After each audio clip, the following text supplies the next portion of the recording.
नमस्कार दोस्तों, मेरा नाम है प्रदीप चौहान। बात समझनी है तो पूरी सुननी होगी। दोस्तों, बिहार के पहले चरण का मतदान आज समाप्त हो गया। जिस वक्त मैं ये वीडियो रिकॉर्ड कर रहा हूँ तब तक मतदान का प्रतिशत नहीं आया है, और मतदान का प्रतिशत आ भी जाता तो शायद मैं उसका जिक्र नहीं करता, क्योंकि मौजूदा चुनाव आयोग का जो हालत है उसको देखते हुए तो फाइनल मतदान प्रतिशत कितना होगा, हो सकता है आपको 6 दिन बाद भी पता लगे, क्योंकि हरियाणा में तो यही देखने को मिला था। और मतदान का जो आज हाल रहा है, बहुत से वीडियोस आपने सोशल मीडिया पे देखे होंगे जहां पर खास करके विपक्ष के जो वोटर्स हैं उन्हें रोका गया। बहुत सारी जगह पर यह आरोप लगाया विपक्ष ने, मैं नहीं लगा रहा, ये विपक्ष ने आरोप लगाया, आरजेडी ने, कांग्रेस ने, कि उनके मतदाताओं को मत डालने नहीं दिया गया, उन्हें मतदान केंद्र तक पहुंचने ही नहीं दिया गया। और दूसरी तरफ कुछ हमने ऐसे वीडियोस भी देखे जहां पर बीजेपी के नेताओं को विरोध का सामना करना पड़ा मतदान केंद्रों पर। यहां तक कि उप मुख्यमंत्री जो हैं अभी सिन्हा साहब, उन्हें भी एक जगह पर विरोध का सामना करना पड़ा। ये सब विजुअल हमने सामने देखे हैं, लेकिन इसमें कितनी सच्चाई है, कौन झूठा कौन सही है, इस पर हम नहीं जा रहे हैं। लेकिन मोटा मोटा तौर पर आज बिहार से इस तरह की तस्वीरें सामने आई है। और चुनाव ठीक तरीके से हो, निष्पक्ष तरीके से हो, ये जिम्मा किसका होता है? ये जिम्मा होता है चुनाव आयोग का। और चुनाव आयोग आज बिहार में भी किस तरह से सत्ता पक्ष की तरफ ढीला रवैया अपनाता है, किस तरह से पक्षपात करता है, उसकी कुछ झलकियां तो विपक्ष ने दिखाई हैं और आरोप लगाया है विपक्ष ने। लेकिन बात जब चुनाव आयोग की चल रही थी तो मुझे याद आया कि दरअसल कल राहुल गांधी ने जो खुलासा किया हरियाणा के विधानसभा चुनाव में वोट चोरी को लेकर, एच फाइल्स, मैं आपको बता दूं, अपने दर्शकों को क्लियर कर दूं कि वो हाइड्रोजन बम जिसका जिक्र राहुल गांधी बार बार करते हैं वो नहीं था। लोग कल कंफ्यूज कर रहे हैं, कल जो हरियाणा को लेकर खुलासे हुए कि वो राहुल गांधी का हाइड्रोजन बम था। नहीं, हाइड्रोजन बम अभी आना है, वो एच फाइल्स था, वो कुछ और था। हरियाणा चुनाव को लेकर ही सारा मामला था। हाइड्रोजन बम पता नहीं, अब मैं नहीं कह सकता किस बारे में होगा, लेकिन कांग्रेस कह रही है वो तो अभी आना है। तो एच फाइल्स का कल जब राहुल गांधी ने खुलासा किया तो जाहिर सी बात है कि आज जब प्रचार में सब बिहार में थे, मोदी जी भी बिहार में थे, अमित शाह भी बिहार में थे, राहुल गांधी भी बिहार में थे, प्रियंका गांधी भी बिहार में थी, सब दिल्ली के बड़े बड़े नेता हर पार्टी के बिहार में थे, तो इसका जिक्र जाहिर सी बात है आपको बीजेपी की तरफ से तो कहीं सुनाई नहीं दिया। सुनाई क्या दिया, कहीं हल्का फुल्का जिक्र भी नहीं हुआ। प्रधानमंत्री ने जवाब देना तो दूर की बात, उन्होंने भी इसका कोई जिक्र नहीं किया, कुछ नहीं किया। लेकिन प्रियंका और राहुल गांधी को तो जाहिर सी बात है जिक्र करना था। मैं पहले प्रियंका पे आऊँ उससे पहले राहुल गांधी को सुनाना चाहूँगा आपको कि राहुल गांधी ने दरअसल लोगों को बताया कि जिस जंगल राज की बात नीतीश कुमार और मोदी जी करते हैं, दरअसल वो जंगल राज तो 20 साल पहले का था, लेकिन असली जंगल राज तो राहुल गांधी कह रहे हैं कि इस वक्त मोदी और शाह ने इस देश में मचा रखा है, और जिसका सबसे जीता जागता सबूत है वोट चोरी। भाई और बहनों, नरेंद्र मोदी जी और नीतीश जी जंगल राज की बात करते हैं ना। मैं थोड़ा सा आपको बताना चाहता हूं जंगल राज कहां है। मैं आपको बताना चाहता हूं जंगल राज नरेंद्र मोदी ने दिल्ली में लागू किया है। दिल्ली में लागू किया है कैसे? वोट चोरी करके। भाई और बहनों, महाराष्ट्र की सरकार चोरी की, हरियाणा की सरकार चोरी की, ये हमारे चीफ मिनिस्टर बैठे हैं यहां पे। छत्तीसगढ़ की सरकार, इनसे पूछिए, छत्तीसगढ़ की सरकार इन लोगों ने चोरी की है, और अब ये लोग बिहार की सरकार चोरी करने की कोशिश कर रहे हैं। भाई और बहनों, संविधान अंबेडकर जी का है, इसमें लिखा है एक व्यक्ति को एक वोट मिलना चाहिए। नरेंद्र मोदी जी और अमित शाह मिलकर इलेक्शन कमीशन के साथ मिलकर वोट चोरी का काम कर रहे हैं, सीधा का सीधा इस संविधान पर आक्रमण कर रहे हैं।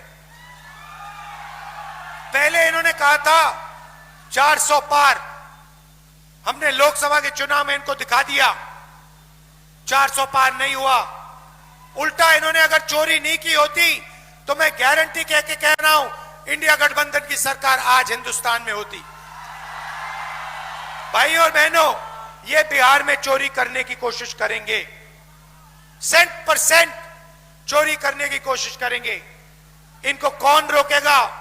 बिहार का युवा इनको रोकेगा, पोलिंग बूथ पे रोकेगा, सड़कों पे रोकेगा,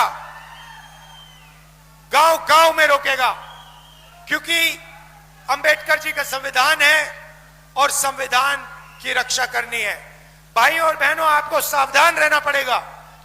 यह मैं गारंटी करके कह रहा हूं, नरेंद्र मोदी बिना वोट चोरी किए, नीतीश जी बिना वोट चोरी किए बिहार में चुनाव नहीं जीत सकते हैं। अगर आप सावधान हो गए और आपने वोट चोरी रोक दी तो यहां पे महागठबंधन की स्वीप होने वाली है। हाँ, तो ये तो रही बात राहुल गांधी की जिन्होंने खुलासा किया, लेकिन बात कर रहा था मैं चुनाव आयोग की और प्रियंका गांधी की। प्रियंका गांधी का आज बिहार में एक अजब सा रौद्र रूप देखने को मिला। प्रियंका गांधी ने जितनी भी सभाएं की, उन सभाओं में कई बार वो हंसी मजाक कर रही थी, लेकिन जब गंभीर मुद्दों की बात आ रही थी तो वो उनका बड़ा गुस्से वाला रूप दिख रहा था। और खास करके जो कल उनके भाई राहुल गांधी ने जो वोट चोरी का खुलासा किया, हरियाणा में एक कैसे वोट चोरी का मामला हुआ, उसके बाद प्रियंका गांधी ने आज निशाने पर मोदी शाह से ज्यादा मालूम है किसको लिया? 3 चुनाव आयुक्तों को, यानी चुनाव आयोग को निशाने पर लिया। हमारे ज्ञानी बाबा यानी ज्ञानेश जी बहुत निशाने पर है और उनके साथ उनके 2 सहयोगी भी। प्रियंका गांधी मंच से ऐलान करती है कि इन तीनों का नाम बताती है और साथ ही ये भी कहती है कि आपसे जहां भी मैं चुनाव प्रचार करूंगी इन तीनों का नाम लोगों को जरूर बताऊंगी, क्योंकि ये 3 ही हैं जो वोट चोरी के सबसे बड़े कल्प्रिट हैं। कभी ज्ञानेश कुमार नाम सुना है? सुना है? नहीं सुना होगा, नहीं सुना होगा। कभी आपने एस सांधू का नाम सुना है? नहीं सुना होगा। कभी विवेक जोशी का नाम सुना है? नहीं सुना होगा, क्योंकि अपने पद और आयोग के पीछे छुपे हुए हैं। लेकिन यही है चुनाव आयोग के सबसे ऊंचे अधिकारी जो इस देश के संविधान के साथ, इस देश के लोकतंत्र के साथ खिलवाड़ कर रहे हैं।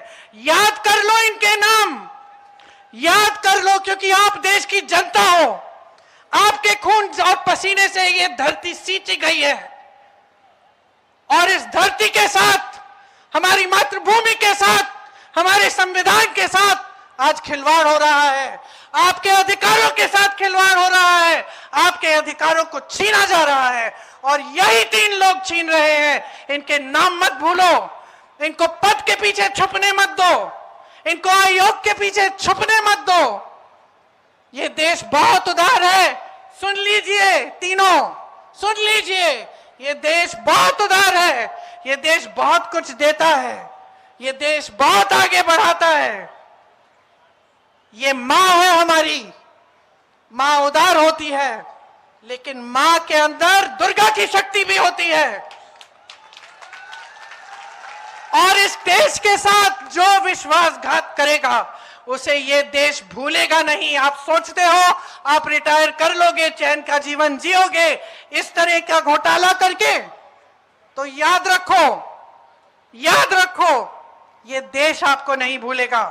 आज से हर सभा में मैं इनके नाम सुनाऊंगी और हर सभा में आपसे बुलवाऊंगी। बोलिए मेरे साथ, ज्ञानेश कुमार, बोलिए जोर से, ज्ञानेश कुमार, एस सांधू, विवेक जोशी, और याद रखिए इनके नाम, और याद रखिए कि ये देश आपका है, ये बिहार आपका है। आपने सुना प्रियंका गांधी की बात को। प्रियंका गांधी दरअसल ऐसा लग रहा है कि अब उन्होंने तय कर लिया है कि जो भाई है राहुल गांधी, वो मोदी शाह संघ और उनका जो सिस्टम है सारा उस पर प्रहार करेंगे और प्रियंका गांधी चुनाव आयोग को निशाने पर लेंगी। अब चुनाव आयुक्तों ने, क्योंकि कल राहुल गांधी ने कल क्या पहले भी जितने भी आरोप लगाए हैं, जितने भी खुलासे किए हैं, चुनाव आयोग ने एक बार भी कोई सेटिस्फैक्टरी जवाब नहीं दिया। राहुल गांधी के किसी सवाल का सेटिस्फैक्टरी जवाब अब तक नहीं दिया है। जाहिर सी बात है, तो शक के घेरे में चुनाव आयोग आता है और ऐसे में अगर राहुल गांधी के साथ साथ प्रियंका गांधी मंच से चैलेंज कर रही हैं कि मैं हर जगह इन तीनों का नाम लेके सबको बताऊंगी कि ये तीनों कौन है और इन तीनों के क्या कारनामे हैं, तो इससे चुनाव आयुक्त जो इस वक्त हैं सिर्फ उन्हीं के नाम के या उन्हीं की जो साख है उस पर बट्टा नहीं लगता, पूरे चुनाव आयोग पर बट्टा लगता है। और चुनाव आयोग ये तो आज हैं तीनों, कल नहीं रहेंगे, कल दूसरे भी आएंगे। अगर कोई निष्पक्ष चुनाव आयुक्त भी आएगा तो वो भी फिर सवालों के घेरे में होगा, उनको भी लोग शक की निगाह से देखेंगे।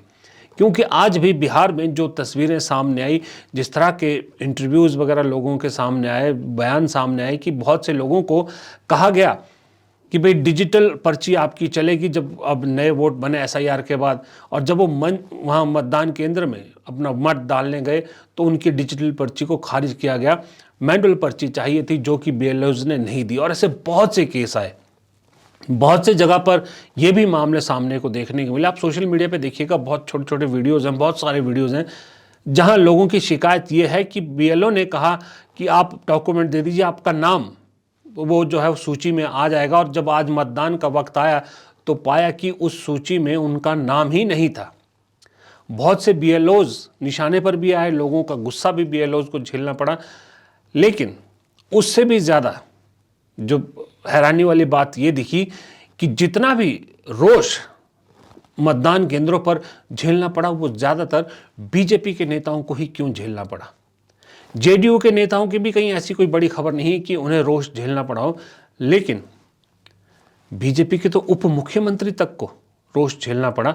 ये अपने आप में एक सवाल खड़ा करता है कि क्या वजह है कि लोग नाराजगी इतनी जता रहे हैं। और जो राहुल गांधी बार बार आज भी मतदान वाले दिन भी जो उनकी सभाएं हो रही थी, वहाँ लोगों से कह रहे थे कि बिहार में भी वोट चोरी की पूरी कोशिश की जा रही है, इसलिए वो देश के युवाओं से और मतदाताओं से अपील कर रहे थे बिहार के लोगों से कि आपको वोट चोरी रोकना है और अपना वोट डाल के आना है। लेकिन मुझे ये समझ में नहीं आता कि राहुल गांधी ये क्यों नहीं बताते कि जिन लोगों को मतदान केंद्रों तक पहुंचने ही नहीं दिया जा रहा वो वोट चोरी कैसे रोक सकते हैं। जिन लोगों के नाम वोटर लिस्ट में है ही नहीं वो वोट चोरी कैसे रोक सकते हैं। जिन लोगों का डिजिटल पर्ची मान ही नहीं रहे हैं वो वोट चोरी कैसे रोक सकते हैं। वो कैसे अपना वोट डालें या वो किसकी क्या करें, क्योंकि आज मतदान हो चुका। अब तो अगर विरोध भी दर्ज कराएंगे तो अब इसके बाद कुछ हो नहीं सकता, वोट तो डल गए। इन लोगों को क्या रास्ता दिखाना चाहिए ये राहुल गांधी को बताना चाहिए था, लेकिन वो नहीं बता पा रहे हैं। लेकिन हाँ, इतना ज़रूर है कि आज तेजस्वी यादव या जितने भी महागठबंधन के और साथी हैं उन्होंने कांग्रेस के जो कल के खुलासे हैं उस पुरजोर उसका जिक्र किया, और वही जो कांग्रेस की लाइन है उसी लाइन पे पूरा गठबंधन जो है वो आज लोगों के बीच गया। लेकिन एक वीडियो ऐसा भी था जो बिहार के चुनाव के बीच में एक थोड़ा सा अलग रंग दे गया, यानी एक भावुक वीडियो उस वक्त आया जब शायद कसाबा या ऐसे कुछ करके नाम है बिहार की कॉन्स्टिट्यूंसी का, मैं नाम बोल रहा हूँ माफ़ कीजिएगा। वहाँ जब राहुल गांधी सभा करने पहुँचे तो वहाँ पर एक कैंडिडेट मंच पर इतना भावुक हुआ जब उसने बताया कि राहुल गांधी को कि आपको मालूम नहीं कि आपने किसको टिकट दिया, यानी वो अपने बारे में बात कर रहे थे कि वो एक पोस्टमैन का बेटा था। पोस्टमैन के बेटे को राहुल गांधी ने टिकट दिया, कांग्रेस ने टिकट दिया, उसी चीज़ को लेकर इतना भावुक था। और राहुल गांधी ने वहीं मंच से उस शख्स को सबके सामने माइक पर बताया कि जब अगर तुम विधायक बनोगे, ये कहा कि तुम विधायक बन रहे हो, लेकिन जब बनोगे तो लोगों के सामने कहा कि जनता को अपने से पहले रखना, पार्टी से पहले रखना। इनका जो काम है वो सर्वोपरि होना चाहिए। ये थोड़ा सा बिहार के चुनाव की एक अलग तस्वीर सामने आई तो इसलिए मैंने इसका जिक्र कर दिया। बाकी ओवरऑल पहले चरण के मतदान ने ये बता दिया कि अब दूसरे चरण को लेकर खास करके जब मतदान होगा उस दिन तस्वीरें और ज़्यादा खतरनाक आ सकती हैं।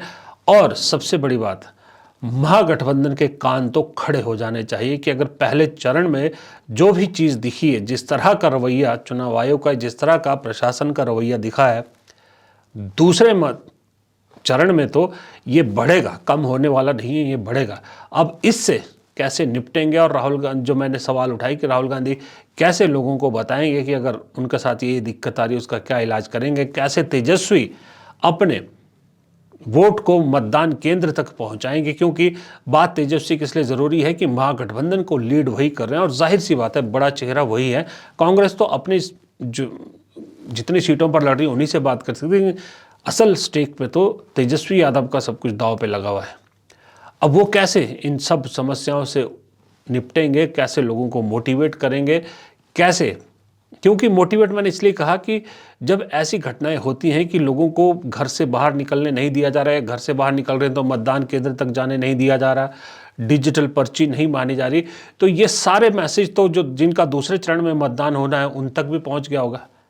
अब वो ज़्यादातर लोग फिर घर से ही नहीं निकलेंगे, उन्हें लगेगा कि भाई हमें भी जाने नहीं दिया जाएगा, जिसके पास पर्ची नहीं है वो कहेगा पर्ची नहीं है तो निकल के क्या फ़ायदा। अब अगर लोगों के माइंडसेट में ये बैठ गया, खास करके महागठबंधन के वोटरों के, कि कोई फ़ायदा नहीं है जाके, ये ज़्यादा नुकसान करेगा। क्योंकि डर जो है ना, डर बहुत बड़ा काम करता है, बहुत बड़ा फैक्टर होता है किसी भी आंदोलन को कुचलने के लिए। एक बड़ी वो है, पुरानी तरकीब है कि डर बैठा दो, डर से बहुत कुछ बड़े बड़े आंदोलन अपने आप समाप्त हो जाते हैं। तो शायद उसी तरह का कुछ महागठबंधन के वोटरों को झेलना पड़ सकता है। इससे निपटना दूसरे दौर के मतदान के लिए सबसे बड़ी चुनौती है तेजस्वी और राहुल गांधी की। दूसरी तरफ राहुल गांधी पे वापस लौटता हूँ। जो राहुल गांधी ने कल खुलासा किया, उसका असर जो है वो बीजेपी पे ये ज़रूर दिख रहा है कि बड़े नेता उसका जिक्र नहीं कर रहे हैं, मंचों से जिक्र नहीं कर रहे, जवाब नहीं दे रहे, कोई सवाल का जवाब नहीं दिया गया, लेकिन मंचों से नीचे उतर के जिस भाषा का निम्न स्तर अब अपनाने लगे हैं राहुल गांधी पर, ऐसे ऐसे पर्सनल हमले होने लगे हैं जो शायद आपको हैरान कर सकते हैं। कि अगर आप सोचो कि इस देश में राजनीतिज्ञ जो है वो एक सभ्य भाषा बोलेंगे। मैं आपको उदाहरण के तौर पे असम के मुख्यमंत्री हिमंता बिस्वा शर्मा का एक बयान सुनाना चाहता हूं, जो राहुल गांधी के बारे में किस स्तर की भाषा का इस्तेमाल कर रहे हैं। पहले आप वो सुनिए। राहुल गांधी पागल है और उनका बात मत करिए, जो भी मुंह में आते हैं वही बोलते हैं। अभी पाकिस्तान का साथ इंडिया का लड़ाई होगा, सेना में भी अब 10% 20% कर लेगा। सेना वाला किसको सेना होना चाहिए? जो सबसे ताकतवर है, जो पाकिस्तान को मार सकते हैं। लेकिन राहुल गांधी क्या बोल रहे हैं कि सेना में भी आप 10% 20% शुरू करो। तो मैं चाहता हूं कि देश राहुल गांधी को ऑफिशियली पागल डिक्लेयर कर दे। अब बताइए, Himanta Biswa Sharma leader of opposition को कह रहे हैं कि इस देश को पागल घोषित कर देना चाहिए। सोचिए, अगर यही भाषा कांग्रेस या विपक्ष के किसी नेता ने बीजेपी के किसी नेता के बारे में, या प्रधानमंत्री के बारे में, या गृह मंत्री के बारे में इस भाषा का इस्तेमाल किया होता, तो इस वक्त कितना बड़ा बवाल मच गया होता, पूरी मीडिया इसके पीछे पड़ गई होती और ना जाने कितने ही मामले दर्ज हो गए होते। ये एक तरफा सारी कानूनी कार्रवाइयाँ होती है और भाषा का स्तर कौन नीचे गिराता है, ये चीज़ भी सबको पता है कि कौन सबसे पहले भाषा का निचले स्तर को छूता है। अब जब देश का प्रधानमंत्री ही आज भी खुलेआम मंच से, मैंने आज उनके दोनों भाषण सुने, आज भी कट्टे और कनपट्टी की भाषा का इस्तेमाल कर रहे हैं, तो फिर हिमंता बिस्वा शर्मा कहाँ पीछे रहने वाले। हिमंता बिस्वा शर्मा, निशिकांत दुबे जैसे लोग तो 4 कदम आगे चलते हैं उससे। तो ये असर दिख रहा है। इस असर का असर जाहिर सी बात है जनता में दिख रहा होगा, तभी ये असर इतना इनके जो है वो भाषा पर आ रहा है। जान रहे हैं वो कि ये जो खुलासे हुए हैं या जो भी एक्सपोज हुआ है वो गलत है, झूठ है, वो बात की बात है, लेकिन जनता में एक सवाल तो खड़ा हो गया, जनता के दिमाग में प्रश्न तो पैदा हो गया है। इसी की बौखलाहट दिख रही है। हिमंता बिस्वा शर्मा जैसे और नेताओं जितने भी हैं ये इस तरह की भाषा का इस्तेमाल कर रहे हैं। इससे भी लड़ना दूसरे दौर के मतदान से पहले एक बहुत बड़ी चुनौती है महागठबंधन के लिए। फिलहाल इस वीडियो में इतना ही। अगर वीडियो पसंद आया हो तो प्लीज़ वीडियो को लाइक ज़रूर कीजिएगा। आपके लाइक करने से हमारे वीडियो की रीच बढ़ती है, मदद मिलती है, और आपके कमेंट बॉक्स में कमेंट लिखने से हमारा ज्ञानवर्धन होता है, हमें जोश मिलता है, और चैनल का सब्सक्राइबर बटन दबाने से हमारी ग्रोथ होती है। तो इन तीनों पॉइंट पर आप हमारी मदद ज़रूर कीजिए। नमस्कार।